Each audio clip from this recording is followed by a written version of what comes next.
It's James Lupton, delighted to be joined on Zoom today with Kash Farooq. Kash, how are you, mate? Yeah, I'm keeping well, mate. I'm keeping well, thanks. Good stuff. I mentioned there, how's things at the minute. Let's start there. How's life after retirement?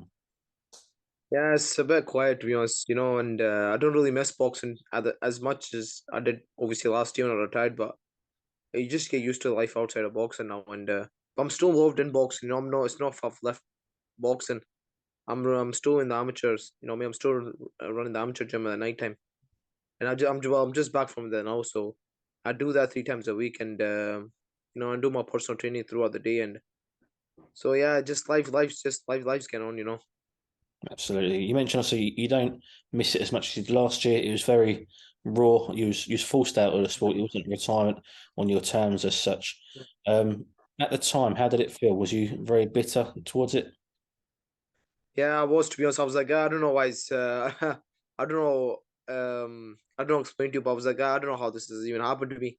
Every fight doesn't imagine it's ever gonna happen to him the way obviously the way you hope you go on your own terms in boxing, you make your money, be success, have a success story, I mean, and see you've done this and set yourself up after boxing and make things a bit easier for you, but it is what it is, and it's a life lesson for me as well. If I do anything ever in boxing, the mistakes I made, I can probably tell other people not to do them. I mean, we always see a lot of, especially at the minute, for example, Kell Brook's a great example at the moment. Yeah, Fighters struggle to leave the sport when they do retire. For yourself, like I say, it's different circumstances. It was taken out of your hands, yeah, but it was taken out of your hands at a time where your career was about to take off. You was scheduled to fight in Las Vegas. You were scheduled for a yeah. rematch against Lee McGregor. You had been signed to Matchroom and Eddie Hearn. Your career, the trajectory was on its way up. Just how harsh was it at the time? And just talk to us a little bit about why you had to retire. Obviously, it's on medical reasons. Just can you tell us what it was? What was the medical reason? So obviously at that time, when I filled my brain scan, it was my MRI, and obviously you need to pass your MRI to get your thing. And obviously doctors advised me, listen, it's probably safe for you not to go keep boxing, and obviously advice to the doctors and the British Sport Control. They obviously never granted my license, and obviously that means I couldn't box again. Obviously I tried my best in doing things and that to get my license, but they just didn't grant me, and obviously then my manager just said that's enough. I mean, then you'll just need to call it a day now. And obviously at that time last year, I was in disbelief for a good few months. Then obviously I had to come to terms, when that says it's over, you're never gonna step in the ring ever again, or even box, win, all that type of stuff. See things like that you miss, and I had to come to terms like that. But I think as time goes on, you get used to it. I mean, you just it's just a long distance memory now for me. You mentioned obviously you got used to it. You mentioned 3 times a week you run your amateur club. Um, Talk to me a little bit about life after boxing. Are you enjoying that? Are you pleased you're still within the sport? Yeah, to be honest, I'm enjoying it. It's no listen, it's no same as when you used to be a fighter. I'm gonna be honest, it's no same as a fighter, and it doesn't matter it doesn't matter what success I have, I'll never be same being as a fighter, and I think the things are in your own hands, and and so I'm still raw for me. That I've only been involved with the amateurs for a year now, or maybe just under a year, maybe over a year now, and just see how long I can keep up doing this. I mean, because I'll keep doing this until I fall I love boxing. I mean, I don't know how long I'm gonna keep doing this involved in boxing, but it's just I'm just taking it week at a time, and see where I go from there. Is it still a passion of yours? The sport is, it doesn't sound like you mentioned obviously you don't know how long you still do it. When you fall out of love with it, you don't sound like, for example, when you was a fighter, it was something that you was focused on. Does it sound like you're as not as focused? That's the wrong word, but you're not haven't got such a long term plan in this. No, to be honest, see, yeah, I'll be straight with you. So as a fighter, you knew what was in your hands. See, now your things are in other fighters' hands. So, you're training the fighters. You can only advise them. You can't make them into, I mean, you can't make them into you, and it's down to them. So, I always say, just it's no, I'm not obviously the fighter. I was a student of the game when I was fighting. I loved it. I dedicate myself to it. I'm still doing the same as a trainer as well. I'm still in the gym every day of the week, but it's a wee bit different. So I'm still gonna get used to it. Like I said, I don't know how long I'm gonna keep doing this up, and by the moment I'm enjoying it, and I'll keep at it. You know what I mean? Until I fall in love, whether it's in a couple of years or a month or two, three, in a year, next year, whatever, they'll just walk away. Because I think it's a commitment. You need to be 100% sure if you're gonna do it or not. You know what I mean? Because things aren't in your hands anymore. It's another fight, and you gotta obviously look after them.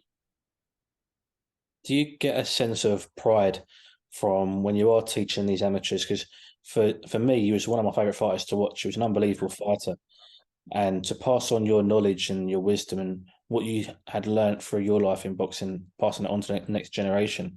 Do you get a sense of pride from that? Yeah, I do. And I hope they take in. It's, hope they listen, take in, and yeah, I do. Because all these kids were not trained. They were part of the amateur club, so they're only young kids at that time. And I was training, and I was up marking my way up to the upper rank. So they were all grown up now.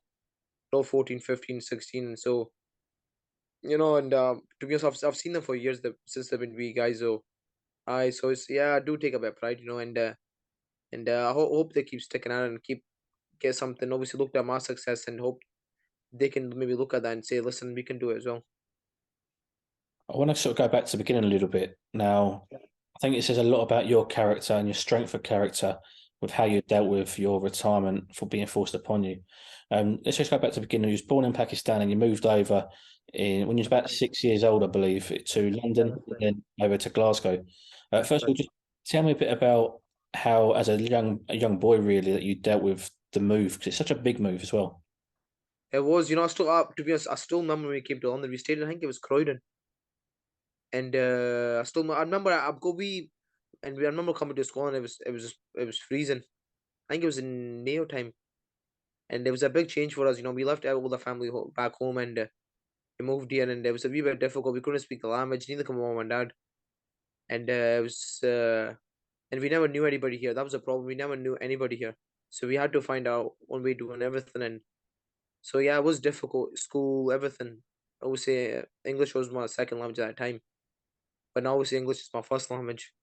And yeah, everything was difficult. And but once we start, as years went on, you just become second nature to you. I mean, it became home to me. Did you ever experience any bullying or any racism because Yeah, of of course. the Yeah, when we came here at the beginning, yeah, we did experience my family racism at the because up in Scotland, Glasgow, we did at the when we came right at the beginning. But yeah, we did get a lot of that when we came up here. How did you deal with that as a 6 year old? Well, to be honest, I just don't.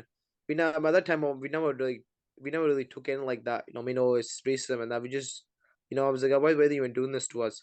And because we come from a different type of we come from Pakistan and it's a wee bit different from here. And yeah, it was really, really different. But as time goes on, you get into the culture and you start getting used to things. And people obviously you find out, everyone's like that. It's just the minority people that what I mean that are just maybe uneducated. Absolutely. Now, the boxing gym is probably the one place where there is no race, no creed, no nothing like that. So it's one big family, one community. Just talk to me about how walking into that gym as a young man, how that changed your life. So I walked into the gym 2010 and see the guy there, and his name is Bob McDermott. So he was the one that introduced me to boxing. He gave me a reason why I should box. So obviously, I was more into football, and obviously, as probably Glasgow Celtic and Rangers. And at that time, obviously, I was into my football, and I wanted to be a football player, like every kid does growing up. And but obviously, boxing came to my life, and he seen me punch the bags. I done a bit of circuit, and he was like that to me, come back to the gym next time you're in here and bring your gums, we'll give you spun. So I went home that day, I was buzzing. I was like, I can't, I mean, he probably thinks I can fight. So that was, and that after that just kept on coming and coming, and he gave me a lot of time. And and he was the one that introduced me to boxing. His old trainer as well, he who took me to the next stage of my career. And he gave me the main, he was the reason that he gave me a reason you should box. You can make a living out of it. And he boxed himself professionally as well. I would say maybe it was through his encouragement I stuck at it. You say he gave you a reason to box. Was there a did he give you a specific reason to box? So Was he it was like that. So he was basically, you can get quick success. It means like basically what might take you maybe what 34 years in a normal life. I mean, working and that you can do in boxing maybe in a few years. Well, not a few years, but it can take maybe about 5 or 6 years. Obviously, especially with the purses nowadays that fights again, that might take an average person maybe working that might take them 15, 20 years to make. So and yeah, so I was very interested in that. He's in yeah, nice house, nice cars, and that. So that drove me to. And but you know what? I was passionate about boxing as well. He used to show me scrapbooks how he went to America, he went to Finland and that. So how he boxed in Queens Park Ranges. So he boxed Queen Park Range as well. So down London, he boxed Dave Boy McCauley. So he showed me all that type of thing, and that gave me inspiration from him. So that he was my first encouragement to boxing, and I looked at him. I was like, I want to do that as well. Does that not make you look at it in a different light now that you're retired to want to do that still, but in the corner rather than in the ring? Yeah, 100%. You want to bring someone right from nothing, well, from scratch, and take them all the way. And if you can do that, I think you've done a good job. And whether it's you even take them or they can go themselves, but you encourage them, say, listen, Kash Farooq's advised me take a boxing, and I think it'll be a good thing for them. Is that your? Have you got a goal in boxing now as a coach? You know what I have? To be honest, I've always, me as a person, I've always just took it. I've just took it. I don't know, like maybe a week at a time. But now obviously I'm taking a week at a time, a month at a time. But even as a fighter, I just took it far at a time. I just don't really look too far ahead. You've got goals and that, but I really do keep them to myself. Even as a fighter, I kept them goals. I never really told anybody that where I wanted to go as a boxer. And so even if I'm trained, I'll keep that to myself. I wouldn't tell anybody. I just keep it to myself. Whether it happens, whether it happens or not, I just keep it to myself. That's fair enough. And in terms of, I mentioned obviously coaching, and obviously you're at the amateur gym at the moment. Would you like to coach and be in a corner with some professionals? You may already be in the process of getting a pro license as a coach, maybe. I don't know. Is that something that you're looking at doing? So I've already got my pro license. So I've had it over a year now. So I'll help Man Harkins in the corner with Gary Jacobs I think a few months ago against I forgot the boy's name again. It was one of he boxed for the W. I think it was W European. Tyler and Tom Stalker's on show. So I helped him in that corner. So I've got my pro license. So I'll keep that. I'll keep that. What I mean, I'll be doing that as well, helping the corner as well. Sometimes, some of the pros. Do you, from doing that, you've done it already, like you say, do you still get a little buzz from fight night in the corner? Yeah, you do. You're still nervous in that because you want the person to win end of the day because you can't. And obviously with amateurs, as well, some of the kids I've done the corner with, and you get nervous for them because as much as you want to win, you want them to win because you care for them and that. And that's the way the mentality I've got. And I was like, if you don't get nervous, that you don't really don't care, do you? So I'm like that. My mentality, I want them to win, so I'm nervous for them. You mentioned a name there, Gary Jacobs. You helped him out in Yeah. Hopkins' corner. Yeah. Obviously, Gary Jacobs is a massive Scottish boxing legend. What's it like working with Gary? And have you taken any advice from Gary? Yeah, guys, you know what? Gary's got a lot of knowledge in boxing, and it's good to listen to the stories he talks about in his past and that. So yeah, I always take his advice. I take everyone's advice, the ex pros, whether trainers and that, and I take in and just see what I can put into myself, because I think seeing this boxing game, you're always learning. You're always learning, and you're never gonna be the finished article, whether it's a trainer or as a fire. You're always learning, what I mean, until the day you die. So that's the way I've got my mindset on certain things. Absolutely. And just finally, obviously, out in Scotland, you've got the like top level, your Josh Taylors and you've got your Lee McGregors. Then coming through, you've got a couple of British title challenges coming through in Nate Collins, Kieran Yeah. Smith, and then you've got Regan Glackin coming through as well. Boxing seems to be really on the up in Scotland. What's it like to be involved in a hub of boxing where it is on the rise? Yeah, it's great. Some of these boys are gonna obviously Scotland will end up potentially having a few champions in the next few months. I mean, British title, Commonwealth titles, and other titles as well. So yeah, it's great. You need Scotland's always low. Obviously, there's no many. You always get champions here and there. Obviously, we've got Josh Taylor at the moment is undisputed, but you always you don't get big nights down in like you used to in England all the time, every week, every month. We only get it occasionally. The last big night was probably Josh Taylor up here. Like I'm talking about a really big night. It was probably Josh Taylor when he lost to me boxed here. And so once these boys win the titles, they can bring the big nights back. Top the cards and Hydros and other arenas in Glasgow. And how good would that be for Scotland to bring the big nights of boxing back into, like you say, the Hydro and other venues over there? Yeah, it's good. It encourages other kids coming through.